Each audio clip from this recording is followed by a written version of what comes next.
ಪರಶಿವನ ಬಗ್ಗೆ ಪ್ರತಿ ಮಕ್ಕಳು ತಿಳಿದುಕೊಳ್ಳಬೇಕಾದ ಆಸಕ್ತಿಕರ ಸಂಗತಿಗಳು. ಓಂ ನಮಃ ಶಿವಾಯ.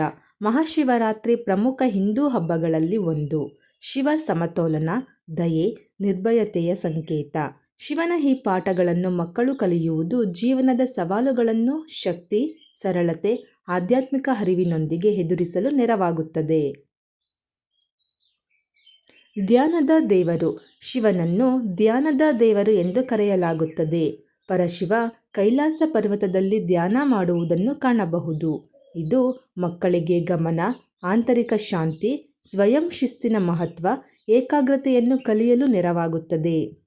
ಶಿವ ಲಯಾಧಿಪತಿ. ತ್ರಿಮೂರ್ತಿಗಳಲ್ಲಿ ಬ್ರಹ್ಮ ಸೃಷ್ಟಿ ಕಾರ್ಯ ಮಾಡಿದರೆ ವಿಷ್ಣು ಪಾಲನೆಯ ಕಾರ್ಯ ನೆರವೇರಿಸುತ್ತಾನೆ. ಶಿವ ಲಯಾಧಿಪತಿ. ವಿನಾಶ ಎಂದರೆ ನಕಾರಾತ್ಮಕತೆಯಲ್ಲ, ಇದು ರೂಪಾಂತರ, ನವೀಕರಣವನ್ನು ತರಲು ಹಳೆಯ ಶಕ್ತಿಗಳನ್ನು ತೆರವುಗೊಳಿಸುವುದಾಗಿದೆ. ಬುದ್ಧಿವಂತಿಕೆಯ ಪ್ರತಿನಿಧಿ. ಶಿವನ ಮೂರನೇ ಕಣ್ಣು ಬುದ್ಧಿವಂತಿಕೆಯನ್ನು ಪ್ರತಿನಿಧಿಸುತ್ತದೆ. ಮೂರನೇ ಕಣ್ಣನ್ನು ತೆರೆದಾಗ ಅಜ್ಞಾನ, ದುಷ್ಟತನ ಸುಟ್ಟು ಬೂದಿಯಾಗುತ್ತದೆ. ಜೊತೆಗೆ ಇದು ಜೀವನದಲ್ಲಿ ಆಳವಾದ ಅರ್ಥಗಳನ್ನು ಅರ್ಥ ಮಾಡಿಕೊಳ್ಳಬೇಕು ಎಂಬುದನ್ನು ಕಲಿಸುತ್ತದೆ.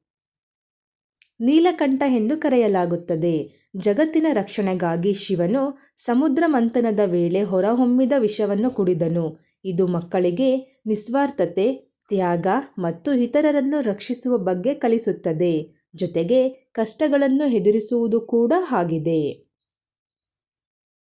ಶಿರದಲ್ಲಿ ಇದ್ದಾಳೆ ಗಂಗೆ. ಪವಿತ್ರ ಗಂಗೆ ಶಿವನ ಶಿರದಲ್ಲಿ ಹರಿಯುತ್ತಾಳೆ. ಭೂಮಿಯನ್ನು ಪ್ರವಾಹದಿಂದ ರಕ್ಷಿಸಲು ಅವನು ತನ್ನ ಪ್ರಬಲ ಶಕ್ತಿಯನ್ನು ಹೊಂದಿದ್ದನು. ಗಂಗೆ ಶುದ್ಧತೆ ಮತ್ತು ಜೀವನದ ಮೂಲವಾಗಿದೆ.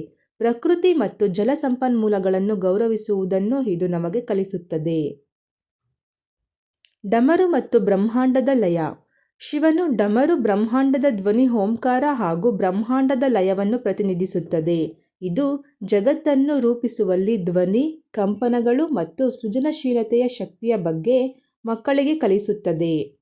ನಿಷ್ಠಾವಂತ ಒಡನಾಡಿ. ಶಿವನ ನಿಷ್ಠಾವಂತ ಒಡನಾಡಿ ವಾಹನ ನಂದಿ. ನಂದಿ ಶಕ್ತಿ, ತಾಳ್ಮೆ, ಭಕ್ತಿಯನ್ನು ಪ್ರತಿನಿಧಿಸುತ್ತಾನೆ. ಜೀವನದಲ್ಲಿ ನಿಷ್ಠೆ, ವಿನಮ್ರ ಮತ್ತು ಶಿಸ್ತು ಮುಖ್ಯ ಎಂದು ನಂದಿ ಮಕ್ಕಳಿಗೆ ಕಲಿಸುತ್ತಾನೆ.